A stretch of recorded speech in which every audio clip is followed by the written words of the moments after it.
देश की सियासत में बीजेपी और मुसलमानों को नदी के दो छोर के रूप में देखा जाता रहा है।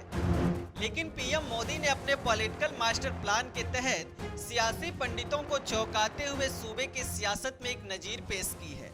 अमूमन ये माना जाता रहा है कि मुसलमान और बीजेपी एक दूसरे से सियासी तौर पर दूरी बरतते रहे हैं, लेकिन पीएम मोदी ने इस खाई को पाटने के लिए अपने सियासी तर्कस के तीर से कई निशाना साधा है। ये पहला मौका नहीं है जब बीजेपी आला कमान ने मुस्लिम वर्ग को प्रतिनिधित्व देने की पहल की हो।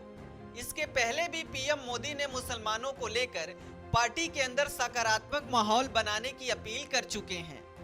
पीएम मोदी के इस अपील को लेकर यूपी के सीएम योगी आदित्यनाथ ने बड़ी पहल की है। जी हाँ, यूपी विधान परिषद में मनोनीत कोटे से बनाए जाने वाले एमएलसी के नामों में एक चौंकाने वाला नाम तारिक मंसूर का है। यूपी की राज्यपाल आनंदीबेन पटेल ने योगी सरकार की ओर से भेजे गए यूपी विधान परिषद के नामों को मंजूरी दे दी है। इसमें सबसे अहम नाम अलीगढ़ मुस्लिम विश्वविद्यालय के कुलपति प्रोफेसर तारिक मंसूर का है। अलीगढ़ मुस्लिम विश्वविद्यालय के कुलपति प्रोफेसर तारिक मंसूर को बीजेपी और संघ से नजदीकियों का इनाम एमएलसी पद के रूप में मिला है। प्रोफेसर मंसूर को कुलपति बनने से पहले बीजेपी और संघ के पदाधिकारियों से नजदीकियां सियासी गलियारों में चर्चा का विषय बनी रही। एमएलसी मनोनयन की अधिसूचना जारी होने के बाद यह भी चर्चा है कि प्रोफेसर तारिक मंसूर जल्द ही एमयू के कुलपति पद से अपना इस्तीफा राष्ट्रपति द्रौपदी मुर्मू को भेज सकते हैं। दरअसल अब तक बीजेपी के पास कोई बड़ा मुस्लिम चेहरा नहीं था, इसलिए बीजेपी ने प्रोफेसर तारिक मंसूर के जरिए मुसलमानों को साधने की रणनीति पर आगे बढ़ रही है।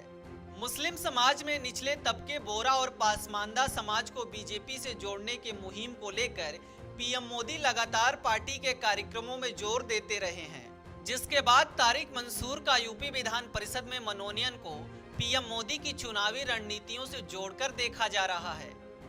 पिछले दिनों दिल्ली में पद्मश्री पुरस्कार समारोह में राष्ट्रपति, प्रधानमंत्री सहित अन्य मंत्रियों के साथ प्रोफेसर तारिक मंसूर की मौजूदगी खास चर्चा का विषय बनी रही। बीजेपी और संघ को लेकर प्रोफेसर तारिक का जो काम रहा है, उसे पिछले दिनों हिंदू छात्रों को आनन फानन में हॉस्टल का कमरा आवंटित करना उसी से जोड़कर देखा जा रहा है।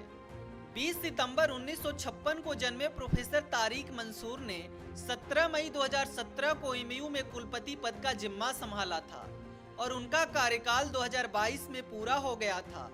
17 मई 2022 को तारिक मंसूर को 1 साल का सेवा विस्तार मिल गया था और मौजूदा समय में वह अलीगढ़ मुस्लिम विश्वविद्यालय के कुलपति हैं और फिलहाल उनका 1 साल का सेवा विस्तार 17 मई 2023 को पूरा हो रहा है। लेकिन यूपी विधान परिषद में एमएलसी मनोनीत होने के बाद इस बात की चर्चा जोरों पर है कि बीजेपी 2024 लोकसभा चुनाव के मद्देनजर उन्हें कोई बड़ी जिम्मेदारी सौंप सकती है।